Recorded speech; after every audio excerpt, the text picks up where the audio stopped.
আরে বাবারে, অনেক কষ্টে ওই মূলোর সাগর থেকে বের হয়ে এসেছি। এই মূলোর কিছু একটা ব্যবস্থা করতেই হবে, যাতে ওই মূলোর একদম শ্রাদ্ধ হয়ে যায়।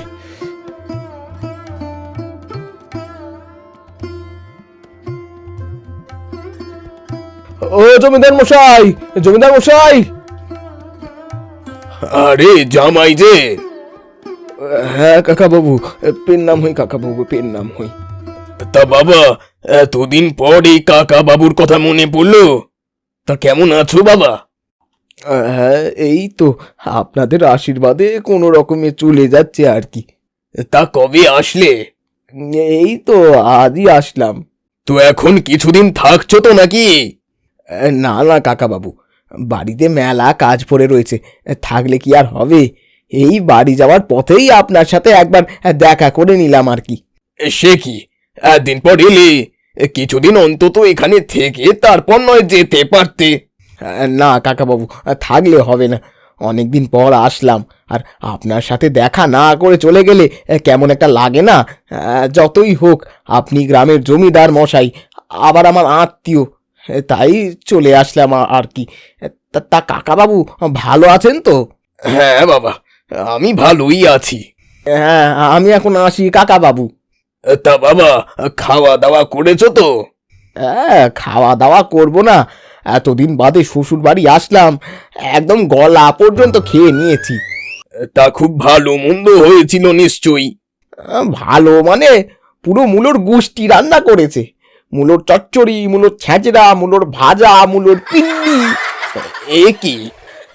না মানে ওই ওই কি কি জানো, ওই ওই মূলো চটকে করেছিল, মূলোর পোড়া, অনেক কিছু করেছে। তা তা কাকাবাবু, আপনার আপনার চাষবাস কেমন চলছে? হ্যাঁ, মোটামুটি চাষবাস ভালোই চলছে। হ্যাঁ, আমি শুনলাম তো আপনাদের এলাকায় চাষবাস খুব একটা ভালো হচ্ছে না। আর আর আমার শ্বশুর নাকি এবার মূলো চাষ করে ভালো পয়সা লাভ করেছে। হ্যাঁ, তোমার শ্বশুর মূলো চাষ করেছে সেটা জানি, কিন্তু ভালো পয়সা পেয়েছে কিনা তা জানি না। তবে আমাদের মোটামুটি খারাপ হয়নি। আমি তো শুনলাম আমার শ্বশুর বিশাল পয়সা লাভ করেছে মূলো চাষ করে। এরপর এই এলাকায় যত জমি আছে সব জমি কিনে নিয়ে আমার শ্বশুর একা মূলো চাষ করবে। হ্যাঁ, কি বলছো কি? হ্যাঁ, তার বলি কি, যা শুনলাম তাই বললাম। তবে আমার কাছে বলেনি, একজনের সাথে ওই জমি কেনা নিয়ে কথা হচ্ছিল, আর আমি আড়াল থেকে শুনেছি। বলো কি বাবা? আমি তো তাই শুনলাম। আবার এটাও বলেছে, যদি কোনো ব্যক্তি সৎ ইচ্ছায় না দেয়, তাহলে জোর করে তার জমি কেড়ে নিয়ে সেই জমিতে মূলোর চাষ করবে আমার শ্বশুর। হয়তো আপনার জমিও নিয়ে নেবে। এত বড় দুঃসাহস হয় কি করে যে আমার জমি কেড়ে নিয়ে তোমার শ্বশুর মূলোর চাষ করবে? সে আমি যা শুনলাম তাই তো আপনাকে বললাম। ঠিক আছে, আমি এখন আসি কাকা বাবু, আমার আবার অনেকটা পথ যেতে হবে।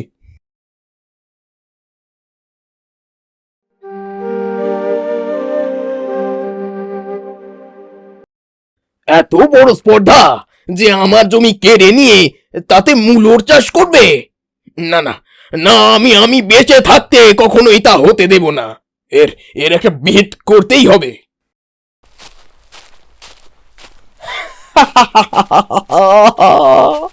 একটু আগুনের ফুলকি লাগিয়ে দিয়েছি, এবার আস্তে আস্তে আগুনটা বাড়বে। ওই শ্বশুরের যদি মূলোর চাষ আমি বন্ধ না করেছি, তাহলে আমি তোর উপযুক্ত জামাই নই।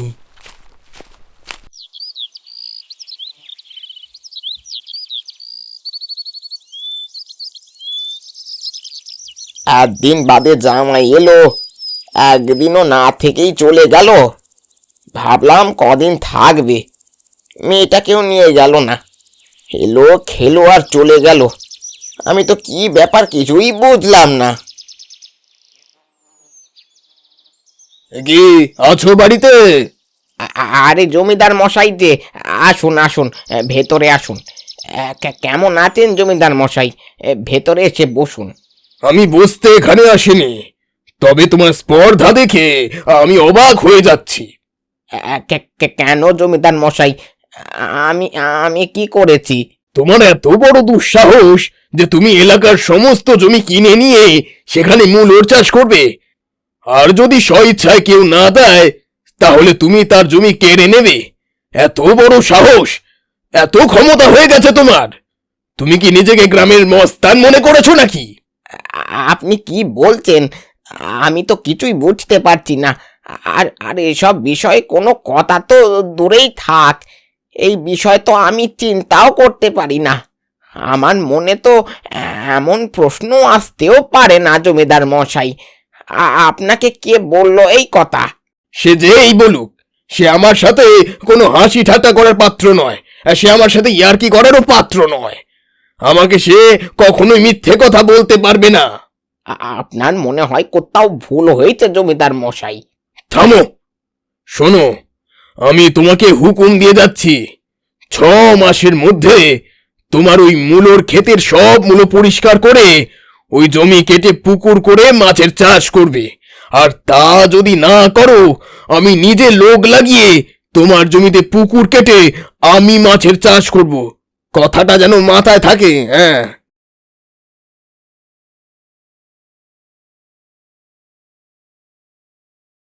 সর্বনাশ হয়ে গেল গো, আমার সর্বনাশ হয়ে গেল। আমি যদি নিজের ইচ্ছায় পুকুর না করি, ওই প্রধান সাহেব নিজে লোক লাগিয়ে পুকুর কেটে যদি মাছ চাষ করে, তাহলে তো সে পুকুর জমিদারের হয়ে যাবে। তা তো আর আমার থাকবে না। আজ আজই গিন্নির সাথে আলোচনা করে সব মূল্য বিক্রি করে সেই টাকা দিয়ে নিজের খরচা করে পুকুর করব।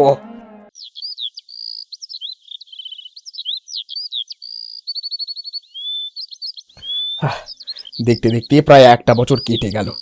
গিন্নি দিনে 2 বেলা ফোন করে বলছে আমাকে নিয়ে যাও, আমাকে নিয়ে যাও। আবার আজ শুনে আসলাম শ্বশুর নাকি মূলো চাষ বন্ধ করে পুকুর কেটে মাছ চাষ করছে। আর আর এবার তাহলে শ্বশুর বাড়ি গিয়ে আর মূলো খেতে হবে না, এবার বেশ তাজা তাজা জ্যান্ত জ্যান্ত পুকুরের মাছ খেতে পারবো। আজই যাই, আজই যাই শ্বশুর বাড়ি থেকে ঘুরে আসি।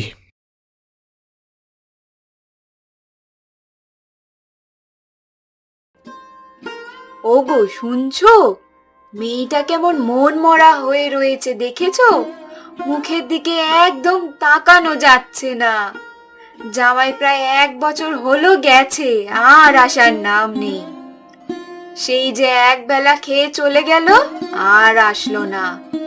তুমি বরং একটা কাজ করো, মেয়েকে জামাইয়ের বাড়িতে দিয়ে এসো। তাই আমি আগামীকালই যাব, মাম্পিকে দিয়ে আসবো। আরে আরে আরে যেতে হবে না শ্বশুর বাবা, আমি চলে এসেছি। এই পেন নাম হই শ্বশুর বাবা, পেন নাম হই। এক্ষুনি তোমারই কথা হচ্ছিল বাবা, অনেকদিন বাঁচবে বাবা, অনেকদিন বাঁচবে। তা এতদিন পরে আমাদের কথা মনে পড়লো? না মানে শাশুড়ি মা, বাড়িতে কাজের খুব চাপ, তাই আসতে পারছিলাম না। সব কাজ শেষ করে চলে এলাম। আর আপনাদের মেয়ে কেমন আছে? দেখো তো মাম্পি কোথায় গেল, ওকে তাড়াতাড়ি খবর দাও, বলো জামাই এসেছে। হ্যাঁ হ্যাঁ, জামাই অনেক দূর থেকে এসেছে কিনা আগে খেতে দিই, তারপর ডেকে দিচ্ছি। হ্যাঁ, তা শাশুড়ি মা, আজ মূলো দিয়ে কি রান্না করেছেন? না বাবা, আজ আর মূল্য নেই। আমাদের নতুন পুকুরে মাছ চাষ হয়েছে, সে অনেক রকম মাছ। আমরা এখন প্রতিদিন মাছ দিয়েই খাই। তোমাকেও মাছ দিয়েই ভাত দেব। আমি এখনই নিয়ে আসছি, দাঁড়াও বাবা।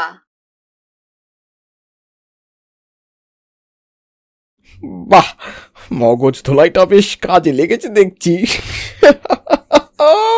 আর মূলো খেতে হবে না। দেখি এবার কি কি মাছ হয়েছে। বাবা এসো, খেয়ে নাও, আসো। হ্যাঁ আসছি। ওরে বাবা, এত মাছ কিনে এনেছেন? না বাবা, আমাদের মাছ কিনতে হয় না তো, এই সব আমাদের পুকুরের চাষের মাছ। ও আচ্ছা, তাহলে তো ঠিক আছে। ওরে হালা, কত রকমের মাছ হলো! জ্যান্ত জ্যান্ত মোরলা, বড় বড় জাপানি পুঁটি, আবার বড় কাতলা মাছের মাথা, তাজা তাজা বাটা মাছ। আজ যা খাওয়া খাবো। তুমি আস্তে আস্তে খাও, আমি গিয়ে মাম্পিকে ডেকে দিচ্ছি, কেমন?